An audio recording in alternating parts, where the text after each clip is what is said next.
O que faria se descobrisse que, durante mais de 1000 anos, as autoridades religiosas ocultaram um livro que altera completamente nossa compreensão do bem, do mal e da origem da humanidade? O que aconteceria se lhe dissesse que existe um texto antigo, tão poderoso e tão revelador, que foi deliberadamente suprimido da Bíblia que hoje conhece? Imagine por um momento que cresceu aprendendo uma história. Uma narrativa cuidadosamente construída sobre anjos, demônios, o dilúvio e o propósito da existência humana. Agora, imagine descobrir que há capítulos inteiros dessa história que jamais lhe contaram. Não porque se perderam, não porque não existiam, mas porque alguém decidiu que não deveria lê-los. Este não é o início de mais uma teoria conspiratória. Esta é a história real de um dos textos mais antigos e controversos da humanidade. O Livro de Enoque, um manuscrito que sobreviveu nos recantos mais remotos da África, preservado pela Igreja Ortodoxa da Etiópia, enquanto o restante do mundo cristão o condenava ao esquecimento. Um texto que os primeiros cristãos consideravam sagrado, que os padres da Igreja citavam com reverência e que subitamente, misteriosamente, desapareceu do cânon oficial. Por quê? O que contém este livro que se mostrou tão ameaçador para as estruturas de poder que durante séculos controlaram a narrativa religiosa? Que segredos guarda sobre os anjos caídos, sobre o conhecimento proibido, sobre a verdadeira origem do mal no mundo? Durante os próximos minutos, faremos uma jornada que desafiará tudo o que acreditava saber sobre os textos bíblicos. Não vou lhe pedir que abandone sua fé. Não vou atacar suas crenças.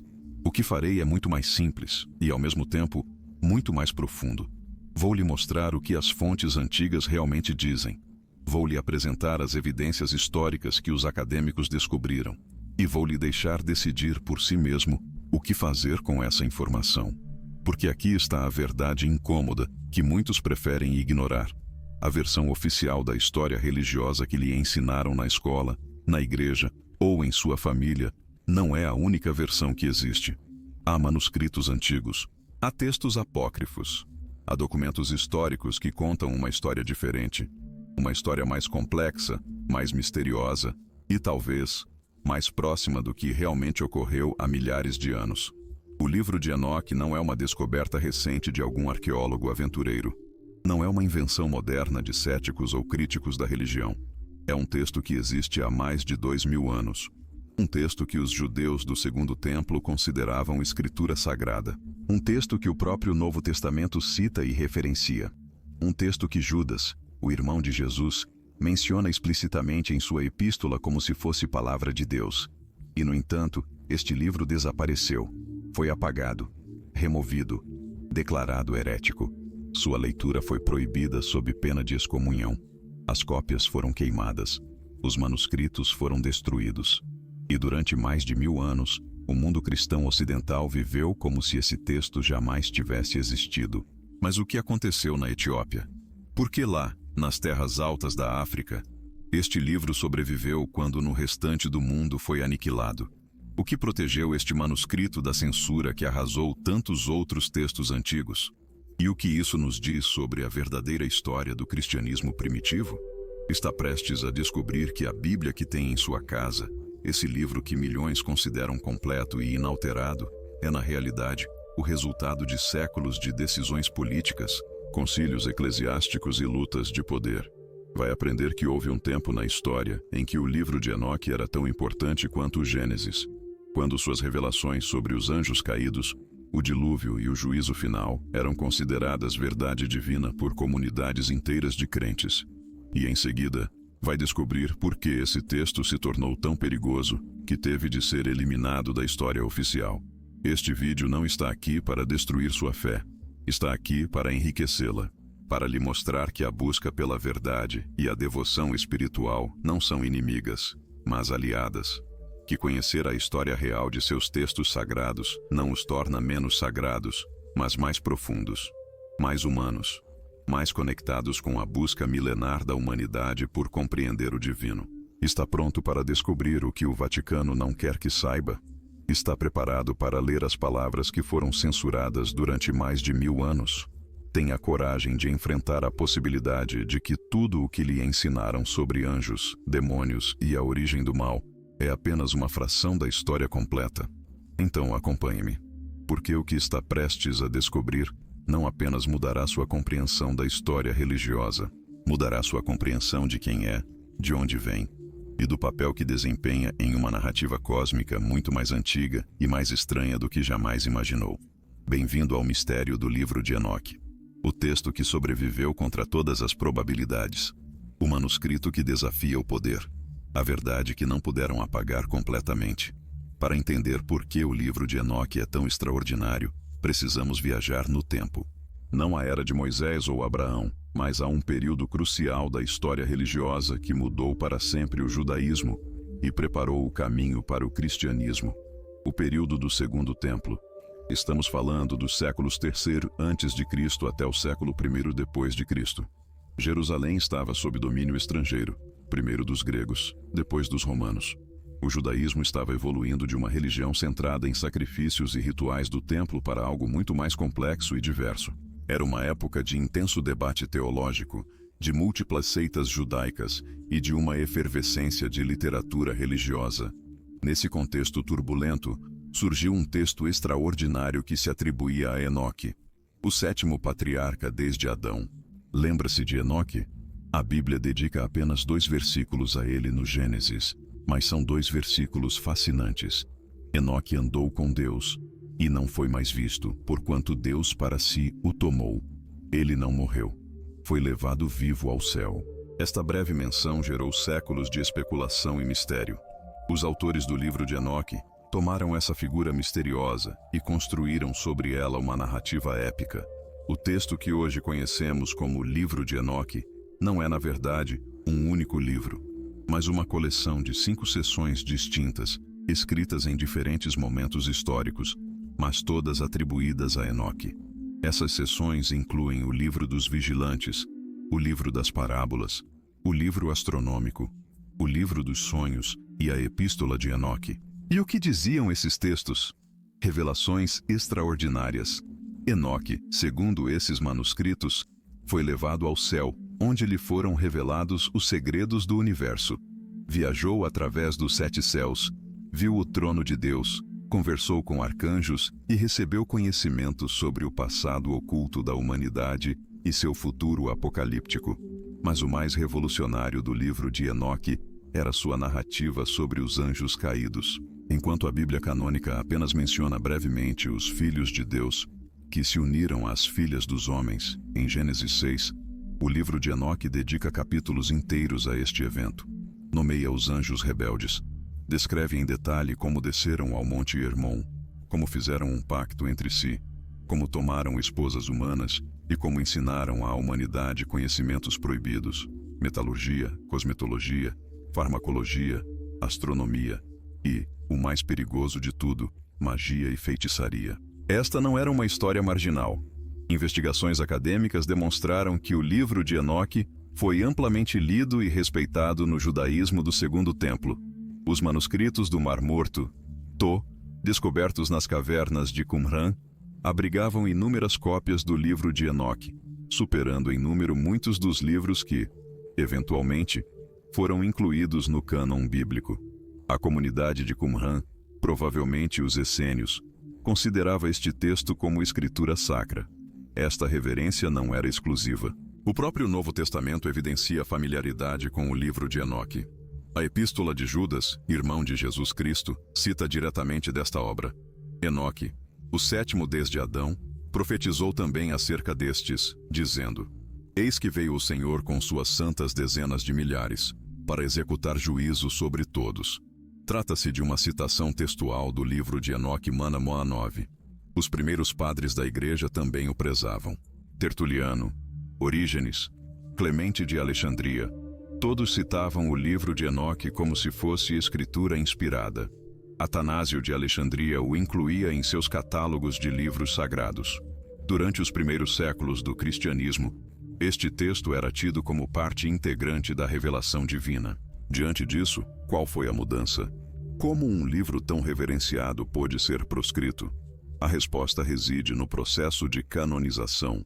o marco histórico no qual as autoridades religiosas deliberaram sobre quais obras seriam incorporadas ao cânon bíblico oficial e quais seriam rejeitadas. Tal processo não se deu de forma instantânea nem simplória, estendendo-se por séculos.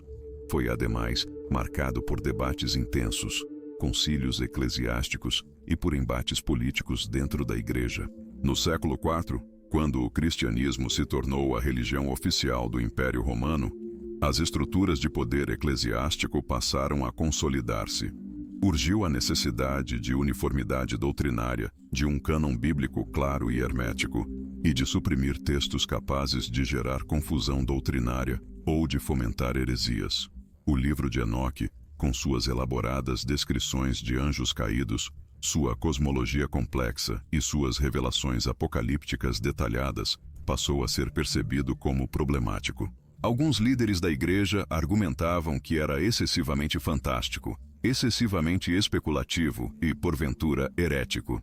Gradualmente, foi marginalizado, removido das listas canônicas e declarado apócrifo. Até o século V, o livro de Enoque praticamente desaparecera do cristianismo ocidental. Os manuscritos foram destruídos ou ocultados. Sua leitura foi desestimulada e, por fim, a obra caiu no mais completo esquecimento. Somente na Etiópia, onde a Igreja Ortodoxa mantinha uma trajetória independente de Roma, o livro sobreviveu como parte do cânon oficial até o presente momento. Este contraste é revelador.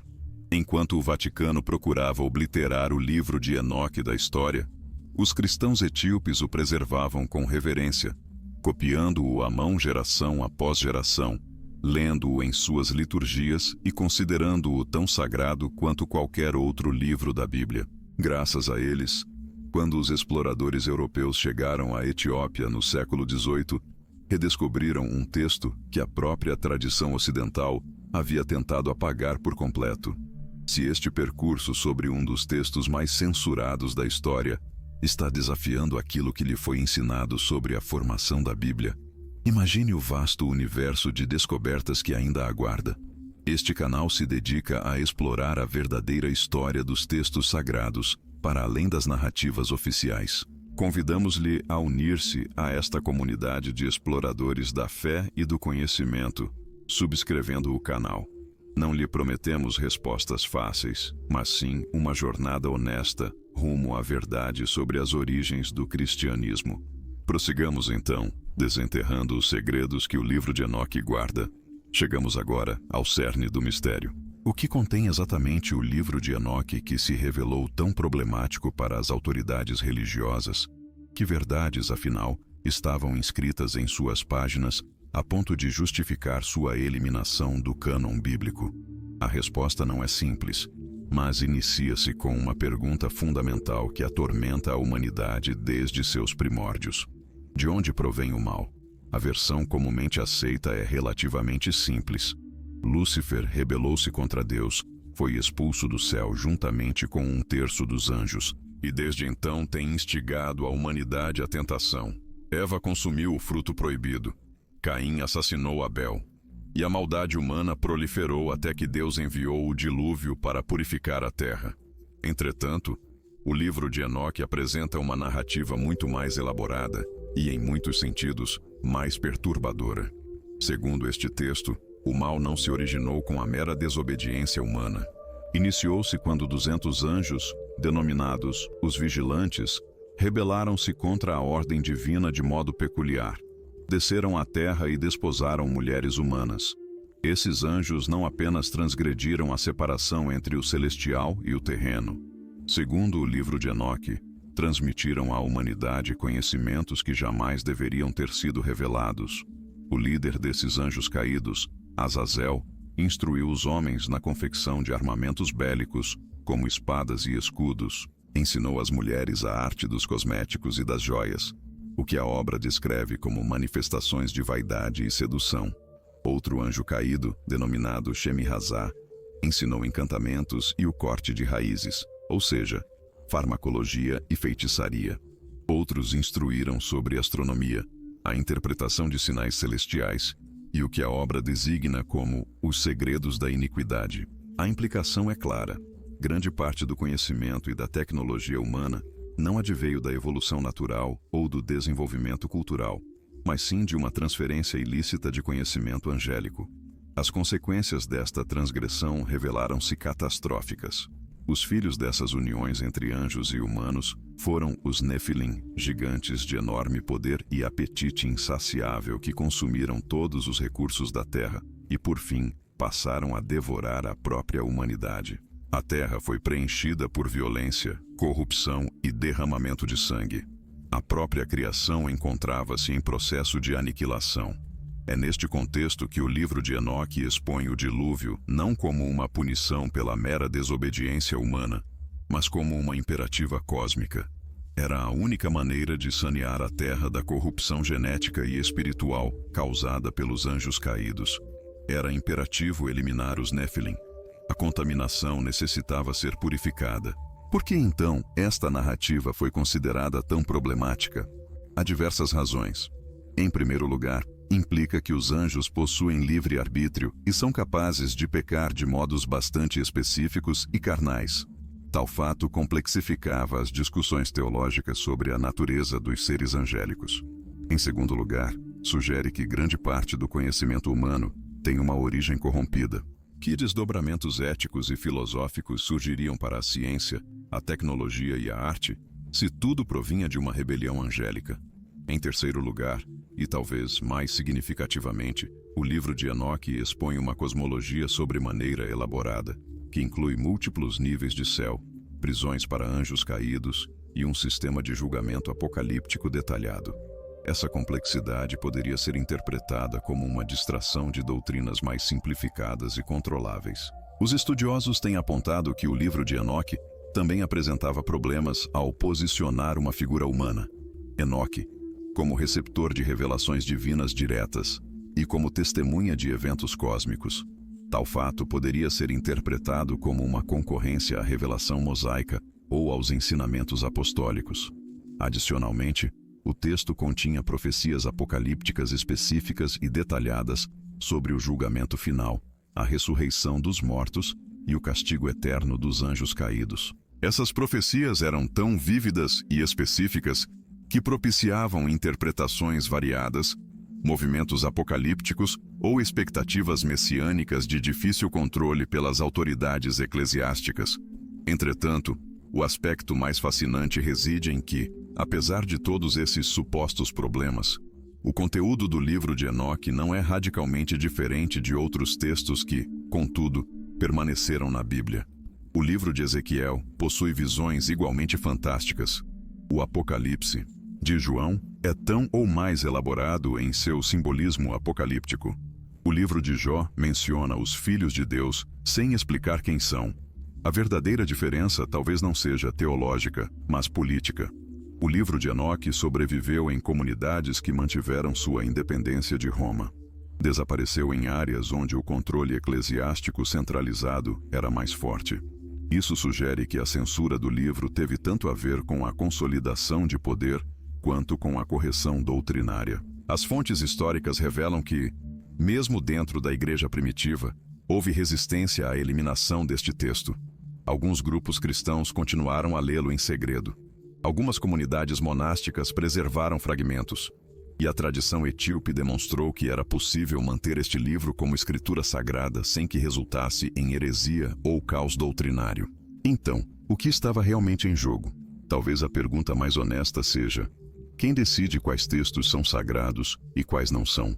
E o que se perde quando essas decisões se baseiam mais em considerações políticas do que na busca genuína pela verdade espiritual? Para realmente compreender a magnitude do que o livro de Enoque representa, precisamos analisar três conceitos centrais que este texto desenvolve de maneira única: os vigilantes, o conhecimento proibido e a justiça cósmica. Primeiro, os vigilantes. Este termo aparece em Daniel e em outros textos apocalípticos, mas em nenhum lugar é tão elaborado quanto no livro de Enoque. Estes não são simplesmente anjos maus. Segundo o texto, eram uma classe específica de seres celestiais designados para vigiar a criação de Deus. O próprio nome deles indica sua função: observar, proteger, manter a ordem.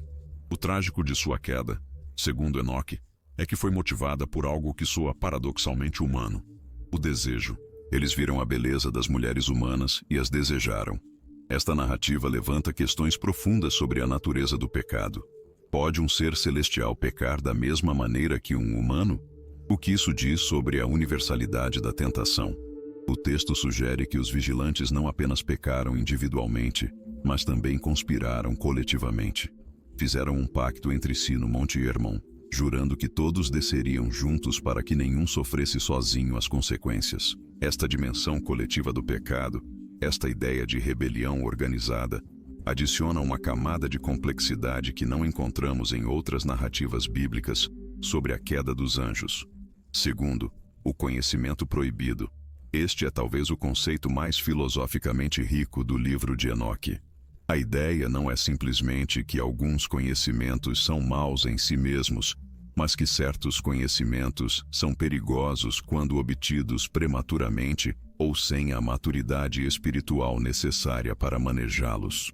Os anjos caídos ensinaram metalurgia, o que permitiu criar armas de guerra. Ensinaram astronomia, que se vinculou à astrologia e à adivinhação. Ensinaram farmacologia, que se misturou com a feitiçaria.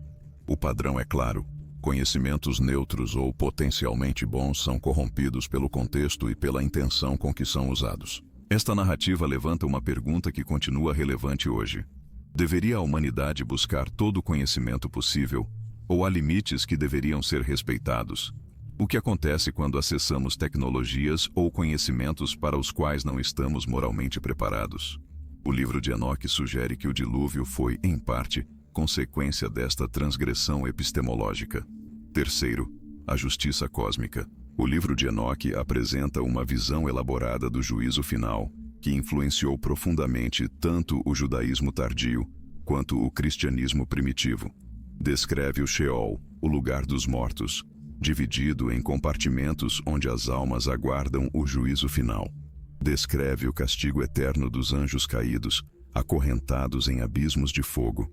Mas o mais significativo é como o texto reconcilia a existência do mal com a justiça de Deus. Se Deus é bom e poderoso, por que existe o mal? O livro de Enoque oferece uma resposta. O mal é real e poderoso porque foi introduzido por seres com grande poder e conhecimento. Mas é temporário. Há um dia marcado para o juízo, quando toda injustiça será corrigida. Esta teodiceia, esta justificação da bondade de Deus frente à existência do mal, foi enormemente influente. As ideias do livro de Enoque sobre o juízo final, a ressurreição dos mortos e o castigo dos malvados aparecem nos evangelhos, nas epístolas de Paulo e no Apocalipse de João. Então, aqui está a ironia histórica. Muitas das crenças cristãs mais fundamentais sobre anjos, demônios, o juízo final e a vida após a morte foram influenciadas por um livro que depois foi eliminado do cânon. As ideias permaneceram. O texto que as originou foi censurado.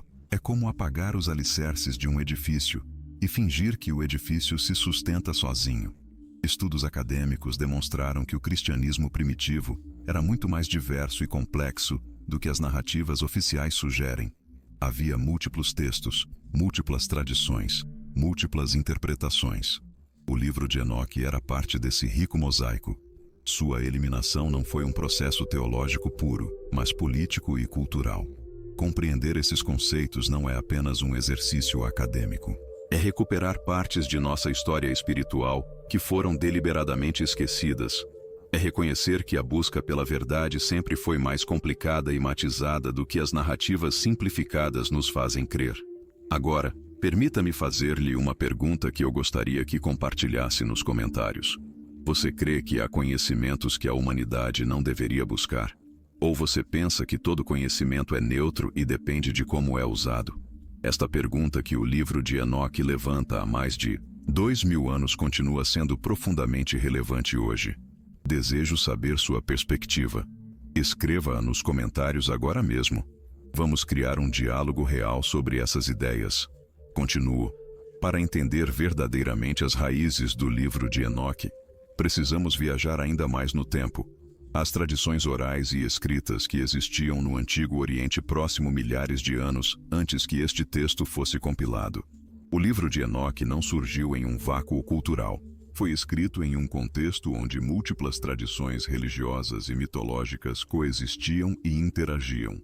Os autores do texto eram judeus vivendo em um mundo helenístico, expostos a ideias gregas, persas e babilônicas. E essas influências se refletem no texto de maneiras fascinantes. Comecemos pela figura do próprio Enoque. Em Gênesis, Enoque é mencionado brevemente na genealogia de Adão a Noé.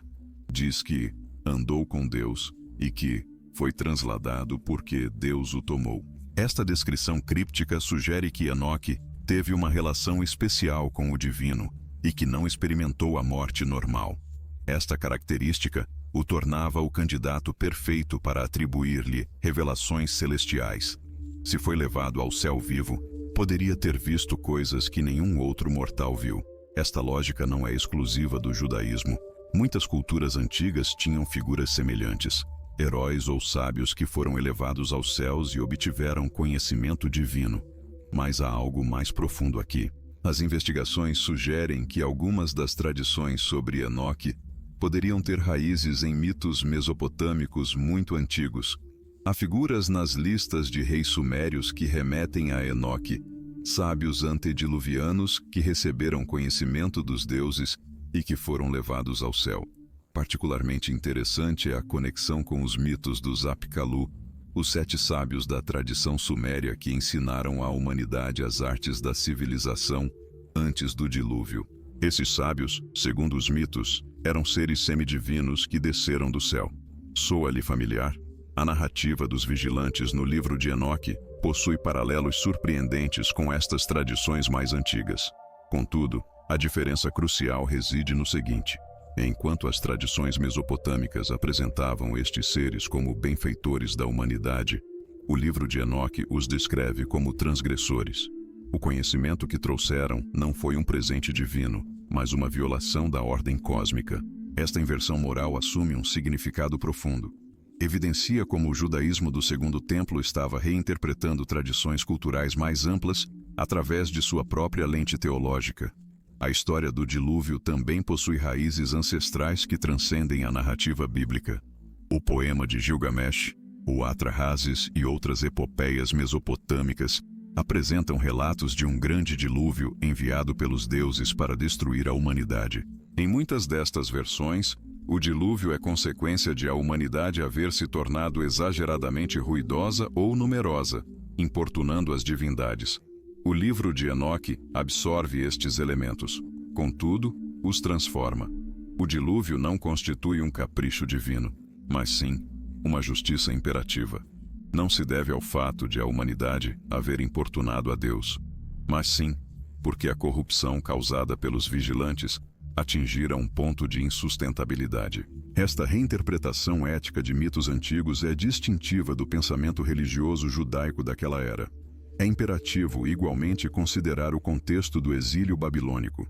Quando os judeus foram levados cativos à Babilônia no século VI a.C., estabeleceram contato direto com tradições religiosas deveras distintas. Viram os zigurates, ouviram as histórias de deuses que desciam do céu e assimilaram cosmologias elaboradas com múltiplos níveis de céu e terra. Estas experiências transformaram o judaísmo. Já não bastava possuir apenas as tradições ancestrais. Necessitavam de textos capazes de dialogar com estas outras cosmovisões, que pudessem explicar sua própria fé em termos que fossem inteligíveis neste inédito contexto multicultural. O livro de Enoque é, em muitos sentidos, produto deste diálogo. Contudo, seria equívoco considerar o texto meramente como sincretismo, como uma amálgama indiscriminada de tradições. A ação dos autores do livro de Enoque foi, na verdade, consideravelmente mais sofisticada. Eles absorveram elementos de múltiplas tradições e os reinterpretaram dentro de um arcabouço monoteísta rigoroso.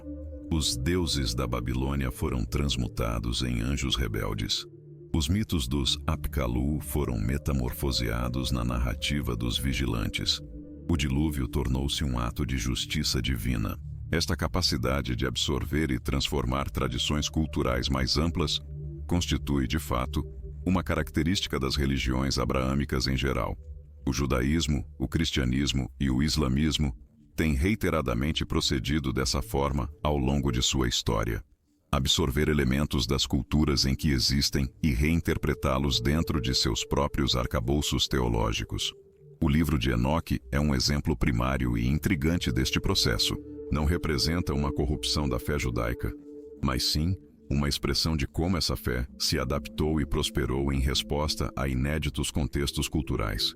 E é precisamente por esta razão, por ser um testemunho desta evolução, por revelar as intrincadas nuances de como as tradições religiosas foram edificadas, que o texto tornou-se problemático para as autoridades que preferiam apresentar a revelação como algo monolítico e imutável. Compreender estas raízes não diminui o valor espiritual do texto. Ao contrário, o enriquece. Demonstra-nos que a busca humana pelo transcendente sempre foi um processo dinâmico, criativo e intrinsecamente ligado ao contexto cultural e histórico de cada época. Agora, urge-nos rastrear a extraordinária odisseia do livro de Enoque através dos séculos. É uma história de veneração, censura, desaparecimento e, finalmente, redescoberta. Ademais, uma narrativa que nos desvenda muito sobre o funcionamento intrínseco das instituições religiosas e do poder eclesiástico. Durante os primeiros séculos do cristianismo, aproximadamente do século I ao III d.C., o livro de Enoque gozou de considerável prestígio. Justino Mártir, um dos primeiros apologistas cristãos, o citava. Ireneu de Lyon, o grande heresiarca, o mencionava em seus escritos contra as heresias gnósticas. Clemente de Alexandria o qualificava como escritura profética. Tertuliano, quiçá o mais veemente defensor do texto, defendia ardentemente que o livro de Enoque deveria ser reputado como escritura canônica. Seu argumento era singelo, porém potente. Se Judas, o irmão de Jesus, citou o livro em sua epístola, então o considerava inequivocamente inspirado. E se é suficientemente bom para um apóstolo, quem seríamos nós para o refutar? Contudo, já no século IV, as tendências estavam a se alterar. Jerônimo, o erudito que traduziu a Bíblia para o latim na Vulgata, manifestou ceticismo em relação ao livro. Argumentava que sua exclusão do cânon hebraico constituía motivo suficiente para sua refutação. Agostinho de Hipona foi além, asseverando que o livro era excessivamente antigo e sua autoria demasiadamente incerta para ser fidedigno. Estas não se configuravam como objeções meramente teológicas. O contexto histórico é de suma importância para a compreensão dos eventos em curso.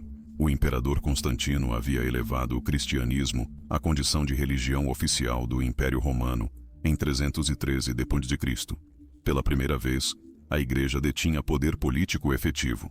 E com esse poder, surgiu a imperiosa necessidade de uniformidade doutrinal. Os concílios ecumênicos do século IV, particularmente o Concílio de Niceia em 325 e o Concílio de Constantinopla em 381, dedicavam-se à definição da ortodoxia. Que era a heresia ariana? Qual era a natureza exata de Cristo? Como se relacionava a Trindade? Para estas discussões, textos como o livro de Enoque, com suas elaboradas cosmologias angélicas, constituíam, na melhor das hipóteses, meras distrações e, na pior, fontes de profunda confusão doutrinal. O processo de canonização da Bíblia não se deu de forma instantânea nem universal. Diversas regiões cristãs possuíam cânones distintos durante séculos. Contudo, paulatinamente, sob a égide de influentes líderes eclesiásticos e concílios oficiais, surgiu um consenso. E tal consenso não englobava o livro de Enoque. Para o século V, o livro praticamente desaparecera do cristianismo ocidental. Não há indícios de que tenha sido sistematicamente queimado ou proibido sob cominação de pena capital, mas foi, com efeito, marginalizado. Cessou de ser copiado. Cessou de ser lido nas igrejas. Cessou de ser ensinado nas escolas teológicas. E em uma era antes da imprensa, quando a preservação dos manuscritos dependia de copistas que os salvaguardassem geração após geração, a marginalização equivalia à extinção. Contudo, a história não se encerrou ali. Enquanto o livro de Enoque desaparecia no Ocidente, na Etiópia algo extraordinário se desenrolava. A Igreja Ortodoxa Etíope, que acolhera o cristianismo no século IV, desenvolveu seu próprio cânon bíblico de forma autônoma em relação a Roma e Constantinopla. E nesse cânon, o livro de Enoque ocupava um lugar de destaque e honra. Por que a Etiópia se distinguiu? Diversas razões fundamentam essa distinção. Primeiramente, a geografia.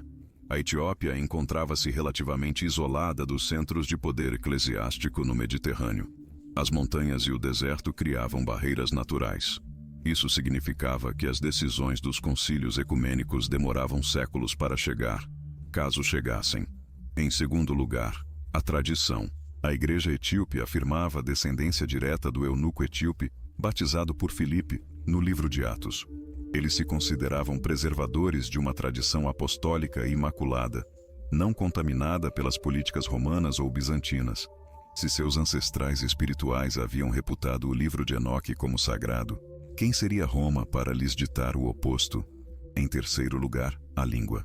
O livro de Enoque sobreviveu na Etiópia em Ge'ez, o idioma litúrgico etíope ancestral. Enquanto no Ocidente o texto original em Ara, contudo, o hebraico havia se perdido. Na Etiópia, existia uma tradução completa que fora preservada por mais de 1000 anos.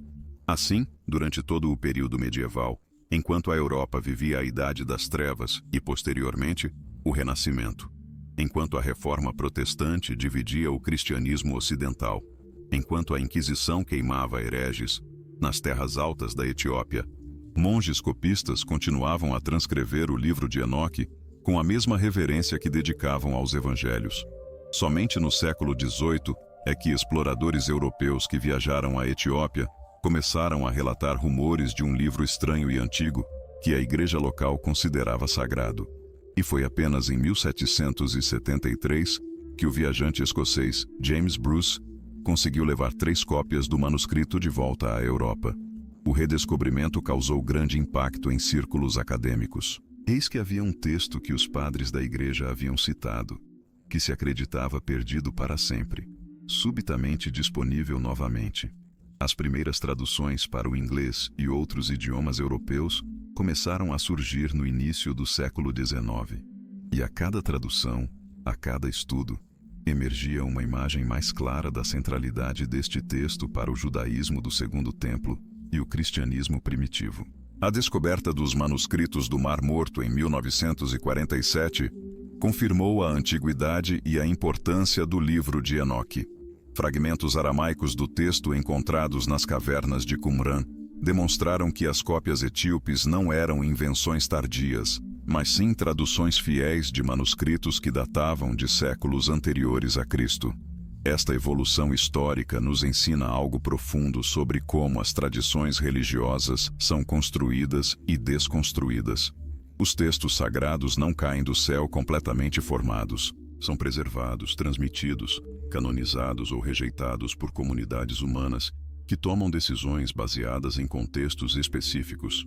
E estas decisões não são irreversíveis. Quando um texto é censurado, marginalizado ou eliminado do discurso oficial, ocorre algo fascinante. As ideias que continha não desaparecem completamente. Em vez disso, transformam-se. Migram para outros textos. Preservam-se em fragmentos, em alusões, em doutrinas que já não reconhecem sua fonte original. Isso é exatamente o que ocorreu com o livro de Enoque. Embora o texto tenha sido eliminado do cânon ocidental, as ideias que continha permearam profundamente a teologia cristã de formas que a maioria dos crentes hoje não reconhece. Tomemos, por exemplo, a imagem popular de Satanás e os demônios. A maioria dos cristãos hoje imagina Satanás como um anjo caído que se rebelou contra Deus por orgulho e foi expulso do céu. Imaginam legiões de demônios que o seguiram em sua rebelião. Esta narrativa está tão arraigada que as pessoas presumem que provém diretamente da Bíblia. Contudo, a realidade incômoda é a seguinte: a Bíblia canônica diz muito pouco sobre isso. No Antigo Testamento, Satanás aparece principalmente como o acusador, um membro do Conselho Celestial que põe à prova a fé de Jó. A identificação da serpente do Gênesis com Satanás é uma interpretação posterior, não explícita no texto. E o relato da queda de Lúcifer em Isaías 14 provavelmente referia-se originalmente ao rei da Babilônia, não a um anjo caído. De onde então provém toda esta elaborada demonologia? Grande parte provém do livro de Enoque. A narrativa de anjos que se rebelaram, que ensinaram conhecimentos proibidos, que corromperam a criação e que agora estão aprisionados esperando o juízo final, está em Enoque, não em Gênesis ou Apocalipse. Contudo, quando o livro de Enoque foi eliminado do cânon, estas ideias não foram eliminadas da teologia. Em vez disso, foram absorvidas e reinterpretadas. Os padres da igreja que haviam lido Enoque incorporaram os seus conceitos nos seus ensinamentos. Os teólogos medievais construíram sobre estas ideias sem reconhecer a sua fonte. Dante, em sua Divina Comédia, descreve níveis do inferno que têm mais em comum com a cosmologia de Enoque do que com o Novo Testamento. O mesmo ocorreu com as ideias sobre o juízo final e a ressurreição. O livro de Enoque contém algumas das descrições mais elaboradas do judaísmo antigo sobre o que ocorre após a morte. Descreve o Sheol dividido em compartimentos, onde os justos e os ímpios esperam o juízo em condições distintas. Descreve uma ressurreição física dos mortos. Descreve um juízo onde cada ação será avaliada. Estas ideias influenciaram enormemente o Novo Testamento. Jesus fala do juízo final em termos que remetem ao livro de Enoque. Paulo descreve uma ressurreição dos mortos. O Apocalipse de João apresenta visões apocalípticas que têm paralelos claros com as visões de Enoque. Contudo, quando o texto-fonte foi censurado, estas ideias foram atribuídas completamente à revelação do Novo Testamento, como se tivessem surgido do nada. Esta transformação não foi acidental. Foi parte de um processo deliberado de construir uma narrativa teológica coerente que não dependesse de textos problemáticos. As autoridades eclesiásticas queriam que a doutrina cristã parecesse emergir completamente das escrituras canônicas e da tradição apostólica, e não de textos apócrifos. Contudo, a realidade histórica é mais complicada. O cristianismo primitivo era um ecossistema rico de textos, tradições orais, interpretações variadas. O livro de Enoque era a parte fundamental desse ecossistema. A sua influência está presente em toda parte no Novo Testamento, mesmo que o seu nome tenha sido apagado. Pesquisas acadêmicas rastrearam estas conexões. Mostraram como conceitos de Enoque sobre os espíritos dos gigantes se transformaram em doutrinas sobre demônios. Como a cosmologia de Enoque sobre múltiplos céus influenciou Paulo quando ele fala de ser arrebatado ao terceiro céu. Como a angelologia elaborada de Enoque está subjacente às referências do Novo Testamento a arcanjos e principados. O fascinante é que estas transformações não necessariamente distorceram as ideias originais, tanto quanto as descontextualizaram. As doutrinas sobre anjos e demônios no cristianismo tradicional são reconhecíveis se você conhece o livro de Enoque. Contudo, sem esse contexto, parecem misteriosas, emergindo de referências bíblicas fragmentárias. Também houve distorções genuínas. Quando um texto é censurado, mas as suas ideias sobrevivem, estas podem ser mal interpretadas ou exageradas sem o texto original para sua verificação. Algumas das superstições medievais sobre demônios e possessão foram, provavelmente, exageros de conceitos originalmente mais matizados no livro de Enoque. Além disso, a eliminação do texto criou um vazio que foi preenchido por outras tradições. Sem o livro de Enoque como ponto de referência, a demonologia cristã absorveu elementos da filosofia grega, do dualismo persa e do folclore germânico. O diabo com chifres e tridente que conhecemos da iconografia medieval deve mais a Pan e às deidades pagãs do que a qualquer descrição bíblica ou de Enoque. Esta mistura de preservação e distorção nos ensina algo importante sobre como funcionam as tradições religiosas. Não são blocos monolíticos imutáveis. São processos dinâmicos onde ideias migram, transformam-se, combinam-se com novas influências. A censura de um texto não mata as ideias que continha, simplesmente as liberta para evoluir sem o ancoramento do texto original. O resultado, no caso do livro de Enoque, é que temos uma tradição cristã cujas doutrinas sobre anjos, demônios, o juízo final e a vida após a morte estão profundamente influenciadas por um livro que oficialmente não existe no cânon. É como um edifício construído sobre alicerces invisíveis. ou uma melodia baseada em uma canção que ninguém admite ter escutado. Reconhecer estas transforma-se à análise de distorções não constitui um ataque à fé. É simplesmente honestidade histórica. É o reconhecimento de que as tradições religiosas possuem uma história, que evoluem e que são moldadas por decisões humanas em contextos específicos, e que talvez a recuperação de textos censurados, como o livro de Enoque, nos auxilia a compreender melhor a origem de nossas próprias crenças. Em 1947, um pastor beduíno, em busca de uma cabra perdida nas cavernas próximas ao Mar Morto, realizou uma das mais significativas descobertas arqueológicas do século XX. O que ele encontrou alteraria para sempre nossa compreensão do judaísmo do Segundo Templo, do cristianismo primitivo e do papel do livro de Enoque nesta narrativa. Os manuscritos do Mar Morto, como esses textos ficaram conhecidos, continham fragmentos de quase todos os livros do Antigo Testamento. Contudo, também continham algo adicional: múltiplas cópias do livro de Enoque. De fato, foram encontrados mais fragmentos de Enoque em Qumran do que de muitos livros que, eventualmente, foram incluídos no cânon bíblico. Esta descoberta revelou-se revolucionária por diversas razões.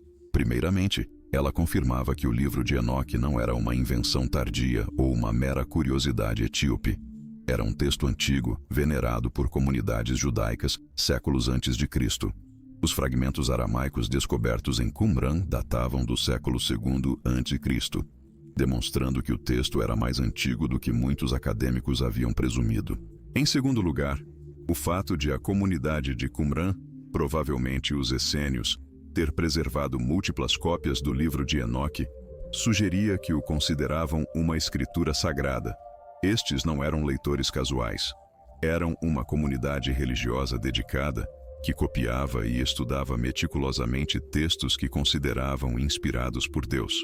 Em terceiro lugar, os manuscritos evidenciavam a existência de múltiplas versões do livro de Enoque em circulação na antiguidade. Havia variações textuais, acréscimos e seções que surgiam em alguns manuscritos, mas não em outros. Isso confirmava o que os acadêmicos já suspeitavam.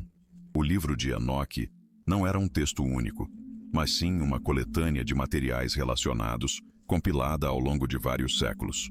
As evidências de Qumran também revelaram algo fascinante sobre a forma como essas antigas comunidades judaicas interpretavam o Gênesis.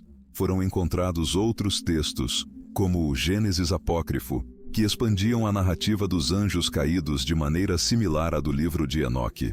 Claramente, essa interpretação de Gênesis 6 não era marginal, mas sim central para a compreensão que muitos judeus do Segundo Templo tinham de suas próprias escrituras. No entanto, as evidências não se restringem aos manuscritos do Mar Morto. Pesquisas linguísticas rastrearam a influência do livro de Enoque em outros textos antigos. O livro dos Jubileus, outro texto apócrifo, contém referências claras à narrativa de Enoque. Os testamentos dos 12 patriarcas exibem influência semelhante. Mesmo textos rabínicos tardios, embora tecnicamente rejeitassem o livro de Enoque, continham tradições que, inequivocamente, dele derivavam. No Novo Testamento, as evidências de familiaridade com o livro de Enoque são abundantes. Além da citação direta em Judas, observam-se paralelos conceituais nos evangelhos.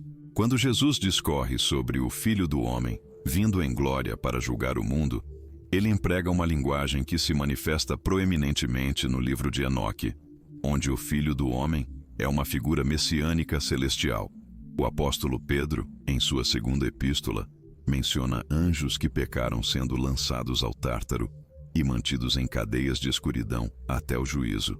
Essa descrição é muito mais próxima do livro de Enoque do que de qualquer passagem do Antigo Testamento canônico. De fato, alguns acadêmicos argumentam que é praticamente impossível compreender essa passagem sem conhecer a narrativa de Enoque. As evidências também emanam da tradição patrística. Os escritos dos padres da Igreja dos primeiros 4 séculos estão repletos de referências, citações e alusões ao livro de Enoque. Tertuliano o cita extensivamente. Orígenes o discute em seus comentários. Clemente de Alexandria o trata como escritura profética. Estes não eram escritores marginais. mas sim figuras centrais na formação da teologia cristã. Então, o que todas essas evidências nos revelam?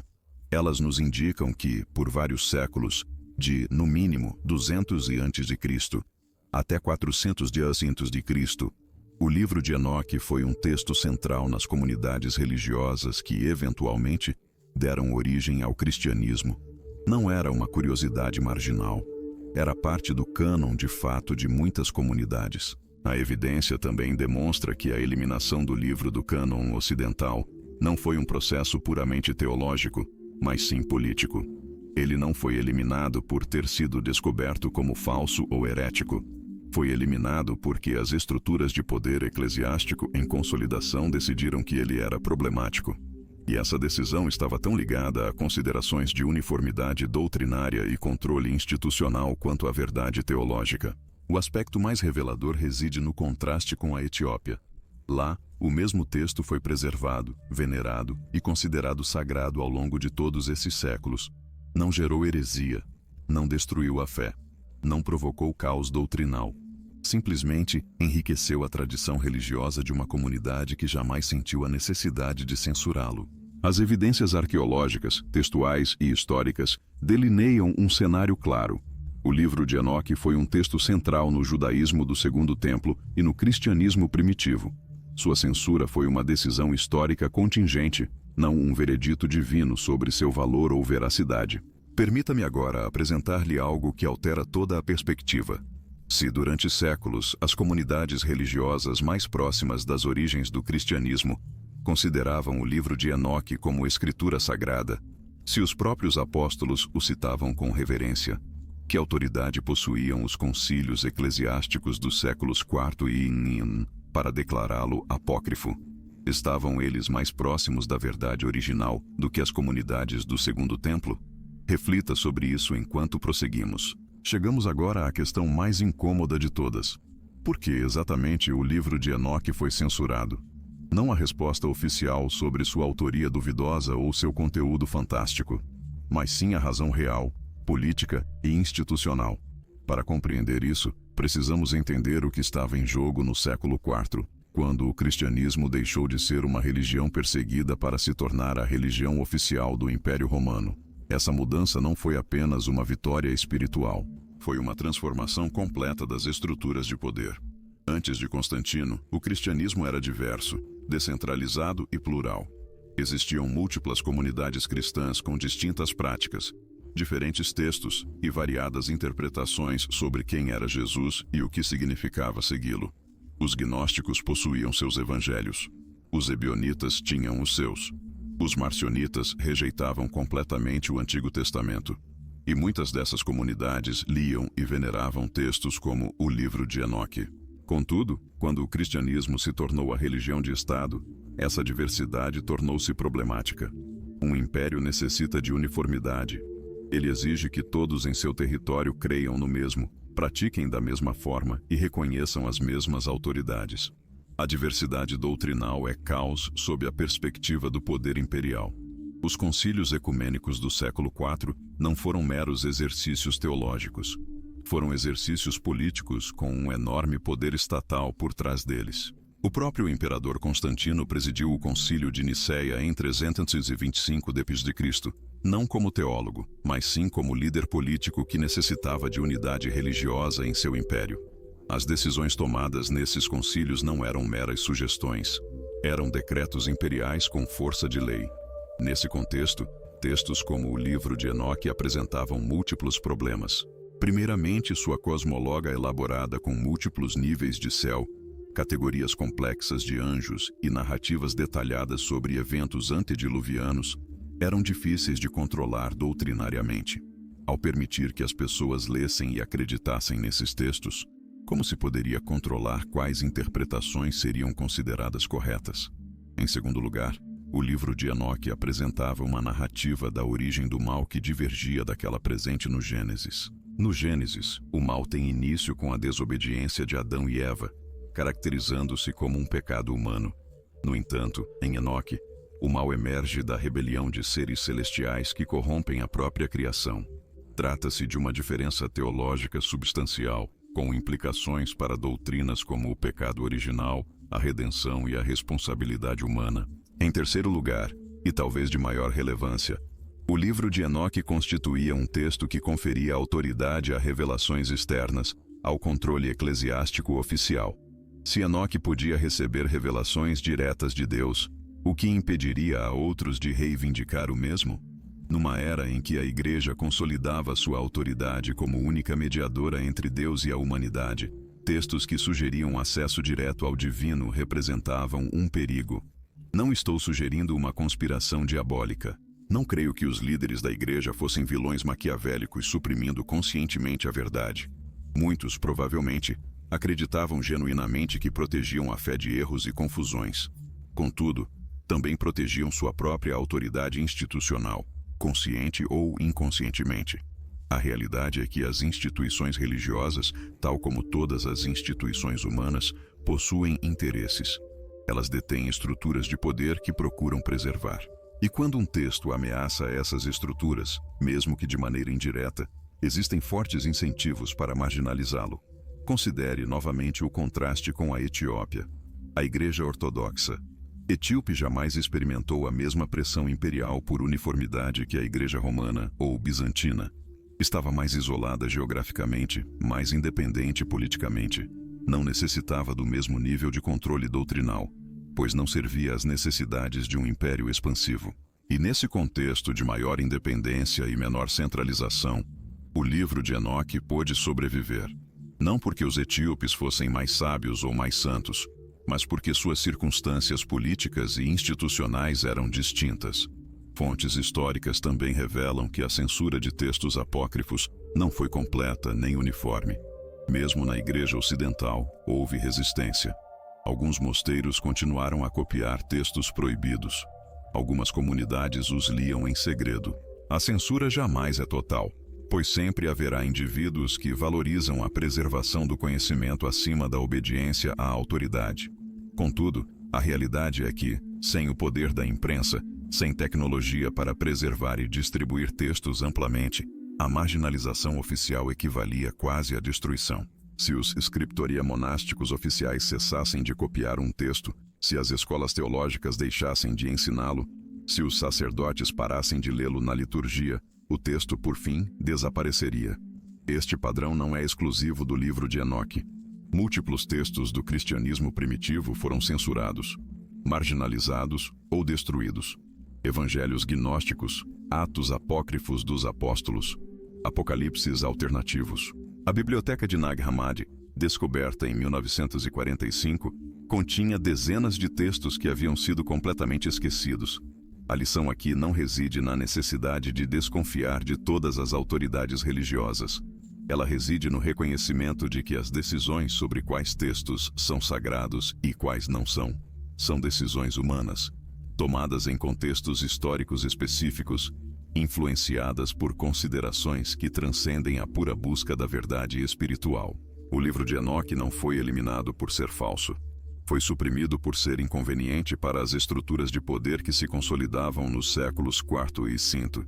Esta é uma verdade desconfortável, mas é uma verdade que precisamos reconhecer se desejamos compreender honestamente a história de nossas tradições religiosas. E reconhecer isso não constitui um ataque à fé. É maturidade espiritual.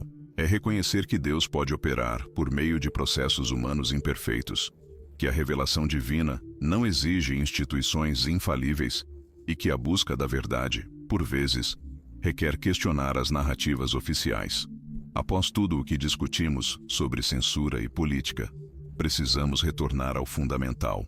O que o livro de Enoque realmente afirma? Não o que se diz sobre ele, mas o que o próprio texto contém. O livro de Enoque, tal como existe hoje em sua forma etíope completa, divide-se em 5 seções principais. Cada uma possui sua própria voz, seu próprio propósito e, provavelmente, foi composta em diferentes períodos históricos. A primeira seção, o Livro dos Vigilantes, é talvez a mais conhecida. É nela que encontramos a narrativa detalhada dos anjos caídos. O texto nomeia 200 anjos que desceram ao Monte Hermon, liderados por Shemi-Hazá e Azazel. Descreve seu pacto de descerem juntos, sua união com mulheres humanas e o nascimento dos Nefilim. No entanto, o que fascina é a minúcia dos detalhes. O texto descreve como esses gigantes cresceram até atingir 3.000 côvados de altura, como consumiram toda a produção da humanidade e como, por fim, começaram a devorar-se uns aos outros e a própria humanidade. Descreve como Azazel ensinou a fabricação de armas, como outros anjos ensinaram feitiçaria, astrologia e outras artes ocultas. Em seguida, manifesta-se a resposta divina. Os arcanjos Miguel, Gabriel, Rafael e Uriel relatam a Deus a corrupção na terra. Deus ordena que os vigilantes sejam acorrentados sob as colinas da terra até o dia do julgamento. Determina que os Nefilim sejam destruídos, fazendo-os lutar entre si, e ordena o dilúvio para purificar a terra. O notável é que o texto apresenta isso não como um castigo arbitrário, mas como uma necessidade cósmica. A criação estava sendo destruída. A ordem natural estava sendo violada. O dilúvio foi uma restauração, não uma vingança. A segunda seção, o livro das parábolas, é onde o conceito do Filho do Homem é desenvolvido extensivamente. Aqui, Enoque contempla visões do Filho do Homem sentado no trono de glória, julgando reis e poderosos, trazendo justiça aos oprimidos. As semelhanças com a linguagem que Jesus emprega nos evangelhos são notáveis. O texto descreve o juízo final com detalhes viscerais. Os reis da terra serão despojados de seus tronos. Os ricos que oprimiram os pobres serão atormentados. Os justos serão vindicados. Há uma forte corrente de justiça social nesta seção, que ressoa com os temas proféticos do Antigo Testamento. A terceira seção, o livro astronômico, é completamente distinta. É, essencialmente, um tratado sobre astronomia e calendários. Descreve o movimento do Sol, da Lua e das estrelas. Apresenta um calendário solar de 364 dias, que diferia do calendário lunar utilizado pela maioria do judaísmo da época. Esta seção evidencia que o livro de Enoque não era apenas teologia, mas também ciência antiga. A quarta seção, o livro dos sonhos, contém duas visões apocalípticas. A primeira é uma recapitulação da história desde Adão até o dilúvio, empregando o simbolismo animal. A segunda, conhecida como a visão da semana de touros e cordeiros, narra a história de Israel até o fim dos tempos. Trata-se de uma profecia apresentada como visão de Enoque. A quinta seção, a Epístola de Enoque, é uma longa carta dirigida às futuras gerações. Contém ensinamentos éticos, advertências sobre o juízo vindouro e reflexões acerca da justiça de Deus. Enfatiza que Deus observa todas as ações, que nada permanece oculto e que, por fim, tudo será julgado. Mas, para além do conteúdo específico, o que o texto realmente afirma, num nível mais profundo, refere-se a algo sobre a natureza da revelação religiosa no judaísmo do Segundo Templo. Evidencia uma comunidade a debater-se com questões profundas. Por que o mal existe? Qual o propósito do sofrimento? Como o celestial se relaciona com o terreno? O que acontecerá no fim dos tempos? O texto também revela uma cosmologia onde o universo é muito mais complexo e povoado do que o Gênesis simples sugere. Existem 7 céus. Existem múltiplas categorias de anjos. Existem lugares de punição e recompensa. Existe uma história cósmica que se estende desde antes da criação até além do fim do mundo. As fontes também nos informam algo sobre a função do texto. Não era apenas teologia abstrata. Era consolo para comunidades oprimidas. Quando se lê o livro das parábolas, com sua ênfase no julgamento de reis injustos e na vindicação dos pobres, escuta-se a voz de pessoas que sofrem sob opressão política e anseiam por justiça divina. Era também uma tentativa de dar sentido ao sofrimento. Se o mal é tão poderoso e penetrante, se parece que os malvados prosperam e os justos sofrem, deve haver uma explicação cósmica maior. Os anjos caídos fornecem essa explicação. O juízo final oferece a esperança. Documentos acadêmicos demonstraram que o livro de Enoque funcionava como o que os antropólogos denominam um mito de origem. Explicava a origem das coisas más, a guerra, a opressão, a injustiça, a morte. Não era história no sentido moderno, mas sim narrativa sagrada que conferia significado à experiência humana. E talvez o mais importante, o texto aborda algo sobre a relação entre conhecimento e piedade. Enoque é apresentado como alguém que caminhou com Deus. e por isso recebeu revelações extraordinárias. O texto sugere que a busca por conhecimento espiritual é nobre, que Deus se revela àqueles que o buscam genuinamente. Essa tensão entre conhecimento revelado e autoridade institucional é talvez o que tornou o texto tão problemático. Sugeriu que a verdade poderia ser acessada diretamente, não apenas por meio de mediadores oficiais. E isso, mais do que qualquer doutrina específica, era o que as estruturas de poder consideravam ameaçador. Chegamos agora ao que poderia ser a parte mais importante de nossa jornada. Como reconciliamos tudo o que aprendemos? Como integramos esse conhecimento sobre o livro de Enoque com nossas próprias crenças e tradições? A primeira tentação poderia ser encarar isso como uma batalha. O livro de Enoque versus o cânon oficial. Os textos apócrifos versus a Bíblia. A verdade oculta versus a doutrina estabelecida. Mas esta é uma falsa dicotomia. Não precisa ser uma guerra. A história do livro de Enoque nos ensina algo mais sutil e mais importante. Que as tradições religiosas são processos dinâmicos, não produtos acabados. Elas evoluem, adaptam-se, incluem e excluem textos com base em contextos mutáveis. E reconhecer isso não enfraquece a fé, mas a amadurece. Pensemos na Igreja Ortodoxa Etíope. Durante 1500 anos, mantiveram o livro de Enoque como parte de seu cânon, sem que isso tenha resultado em heresia, caos doutrinário ou afastamento de Cristo.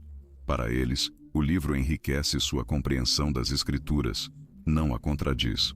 Convive pacificamente com os Evangelhos, com as epístolas de Paulo, com todo o restante do cânon. Isso nos demonstra que é possível valorizar textos como o livro de Enoque sem rejeitar a tradição mais ampla. Não é necessário escolher entre Enoque e Gênesis, entre os apócrifos e o cânon. Podem coexistir como camadas de uma tradição rica e complexa. De fato, muitos estudiosos da Bíblia hoje argumentam que conhecer textos como o livro de Enoque aprimora nossa compreensão das escrituras canônicas. Quando lemos Judas e notamos que ele cita diretamente de Enoque, compreender o contexto completo dessa citação enriquece nossa leitura de Judas. Quando observamos Jesus utilizar a linguagem do Filho do Homem, reconhecer os ecos do livro das parábolas acrescenta profundidade à nossa compreensão de como Jesus via a si mesmo. Isso não é minar as Escrituras, é honrá-las, contextualizando-as apropriadamente no mundo do judaísmo do Segundo Templo onde surgiram. Também necessitamos reconciliar nossa compreensão da autoridade eclesiástica. Os concílios que excluíram o livro de Enoque do cânon não estavam necessariamente equivocados, mas tampouco eram infalíveis. Eram líderes humanos tomando decisões em contextos históricos específicos. Respeitamos suas decisões, embora reconheçamos suas limitações.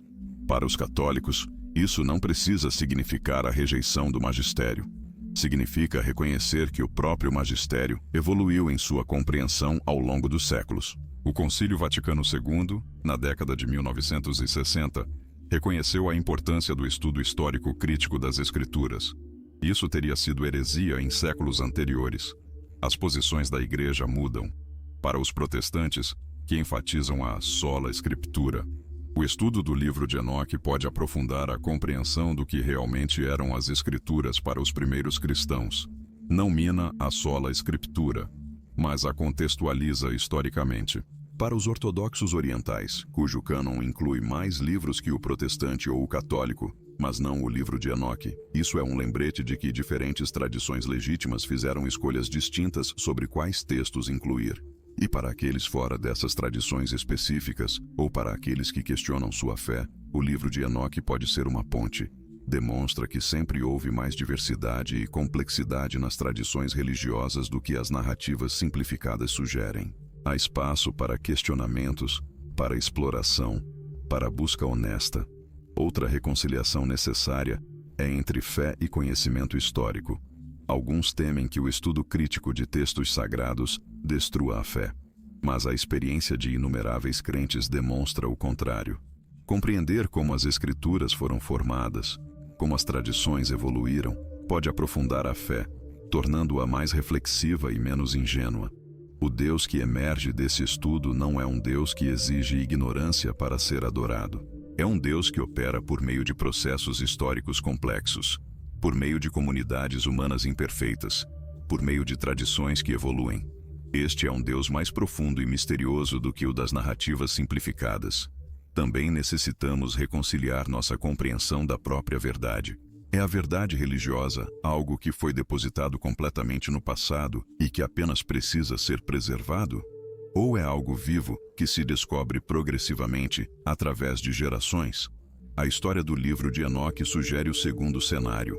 A verdade religiosa não é um objeto estático, mas sim um processo dinâmico. Cada geração o redescobre, o reinterpreta, o aplica a novos contextos.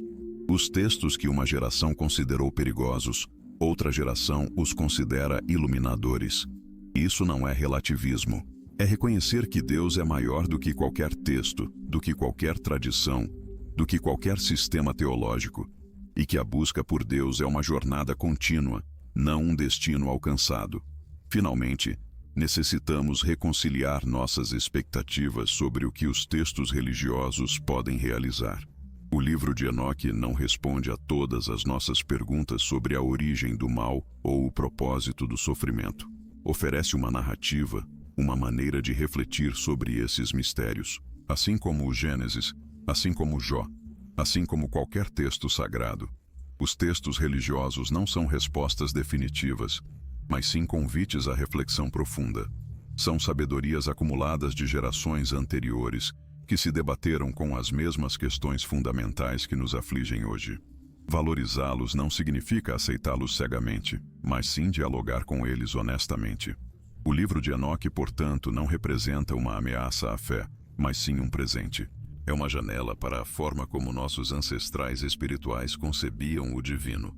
É mais uma voz na milenar conversação sobre Deus, o mal, a justiça e o propósito humano. Ouvir essa voz não nos afasta da verdade, mas nos aproxima da rica complexidade de nossas tradições. A reconciliação não é um processo fácil.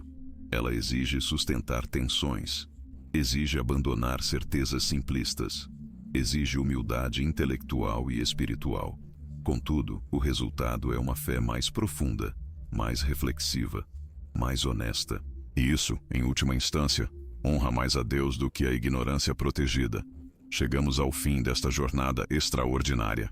Iniciamos com uma pergunta simples: por que o livro de Enoque foi removido da Bíblia? No entanto, o que descobrimos foi algo muito mais profundo e significativo. Descobrimos que a história das Escrituras Sagradas não é uma linha reta de revelação divina perfeitamente preservada. É uma narrativa humana complexa, repleta de decisões políticas, disputas de poder e contextos culturais mutáveis. E longe de enfraquecer a fé, reconhecer este fato pode fortalecê-la, pois um Deus que só pode operar através de processos perfeitos, através de instituições infalíveis, através de textos imutáveis, é um Deus diminuto. Contudo, um Deus que opera através da história humana em toda a sua complexidade e contradição. Esse é um Deus verdadeiramente soberano e misterioso. O livro de Enoque nos ensina algo fundamental sobre a busca da verdade. Ele nos ensina que as versões oficiais da história jamais narram a história completa. Sempre há textos marginalizados, vozes silenciadas, perspectivas esquecidas. E parte de amadurecer espiritualmente é ter a coragem de buscar essas vozes, de escutar essas perspectivas, de ler esses textos, não para rejeitar a tradição, mas para enriquecê-la, para compreender sua verdadeira origem, para apreciar sua complexidade em vez de nos contentarmos com versões simplificadas. Aprendemos também algo sobre o poder e como ele opera nas instituições religiosas. Aprendemos que a censura nem sempre visa proteger a verdade. Às vezes, trata-se de proteger a autoridade. Às vezes, de manter o controle. E reconhecer isso não é cinismo, mas sim honestidade. As mesmas instituições que censuraram o livro de Enoque também preservaram os evangelhos, sistematizaram a teologia, construíram hospitais, educaram gerações. Não são totalmente más nem totalmente boas. São humanas. E podemos apreciar suas contribuições enquanto reconhecemos suas falhas. Talvez o mais importante seja que aprendemos algo sobre nós mesmos. Aprendemos que somos capazes de lidar com a complexidade, que podemos sustentar tensões, que podemos questionar sem destruir, que podemos explorar sem perder a âncora. A história do livro de Enoque é, em última instância, uma história sobre a resiliência da verdade. Tentaram apagá-lo, destruíram manuscritos, declararam-no herético, marginalizaram-no por mais de 1000 anos, mas ele sobreviveu. Nas montanhas da Etiópia, protegido por uma comunidade que valorizava sua sabedoria, ele esperou. Esperou até que o mundo estivesse pronto para redescobri-lo. E agora, no século XXI, com os manuscritos do Mar Morto confirmando sua antiguidade, com estudos acadêmicos revelando sua influência, com traduções disponíveis em dezenas de idiomas, o livro de Enoque retornou, não como ameaça à fé, mas como recurso para aprofundar. O que fazer com isso? Como responder a este redescobrimento? Alguns optarão por ignorá-lo, por permanecer na segurança do familiar. E essa será a escolha deles. Contudo, outros, os corajosos, os curiosos, aqueles que valorizam a verdade acima do conforto, optarão por explorar. Lerão o texto por si mesmos. Formarão as suas próprias opiniões. Decidirão que valor ele possui para a sua própria jornada espiritual. E, nesse processo, unir-se-ão a uma conversação milenar sobre o divino, o mal, a justiça e o propósito humano. Esta não é uma jornada fácil. Ela exige abandonar certezas simplistas. Exige enfrentar perguntas incômodas. Exige admitir que não possuímos todas as respostas. Contudo, é uma jornada que vale a pena, pois, ao final, uma fé provada por perguntas honestas é muito mais robusta do que uma fé protegida pela ignorância. O livro de Enoque nos convida a pensar de modo diferente sobre revelação, sobre autoridade, sobre tradição. Ele nos convida a reconhecer que as fronteiras entre o sagrado e o profano, entre o canônico e o apócrifo, entre o ortodoxo e o herético, são mais tênues e contingentes do que nos foi ensinado. E isso é aceitável. De fato, é mais do que aceitável. É libertador, pois significa que não estamos aprisionados em interpretações fossilizadas do passado. Podemos dialogar com nossas tradições, honrá-las enquanto as questionamos, preservá-las enquanto as evoluímos. Qual é então o legado do livro de Enoque? Não é apenas um texto antigo sobre anjos caídos e juízo apocalíptico. É um lembrete de que a busca pela verdade jamais cessa, de que sempre há mais a ser descoberto, de que as narrativas oficiais nunca relatam a história completa. E é um convite à honestidade, à coragem, a questionar sem destruir, a explorar sem perder a âncora, a crescer em compreensão sem perder a reverência. Se você está assistindo a isto, se chegou até aqui, é porque você é exatamente o tipo de pessoa para quem esta mensagem é destinada. Alguém que não teme as perguntas difíceis. Alguém que valoriza a verdade acima do conforto. Alguém que está disposto a olhar além das narrativas oficiais para descobrir a história completa. A jornada não termina aqui. Na verdade, apenas começa. Chegamos ao fim desta jornada extraordinária sobre o livro de Enoque. O texto que o Vaticano tentou apagar, mas que sobreviveu nas terras altas da Etiópia. Se você chegou até aqui, é porque é uma daquelas pessoas que não temem fazer as perguntas difíceis, que valorizam o conhecimento tanto quanto a fé, que compreendem que buscar a verdade histórica não enfraquece as crenças, mas as aprofunda. Este canal existe para pessoas exatamente como você, para exploradores da história religiosa que desejam ir além das narrativas simplificadas. Se você ainda não se inscreveu, este é o momento perfeito. Temos muito mais a explorar juntos sobre textos censurados, histórias ocultas e as verdadeiras raízes de nossas tradições religiosas. Ative o sininho para não perder nenhum vídeo. E agora, em sua tela, aparecerá outro vídeo que continuará expandindo sua perspectiva sobre os textos apócrifos e os mistérios da Bíblia primitiva. Não pare aqui. A busca pela verdade nunca termina.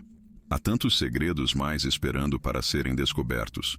E lembre-se, questionar não é trair sua fé, é honrá-la com honestidade intelectual, é amadurecê-la, é aprofundá-la. As perguntas difíceis não destroem a fé verdadeira, Elas a refinam,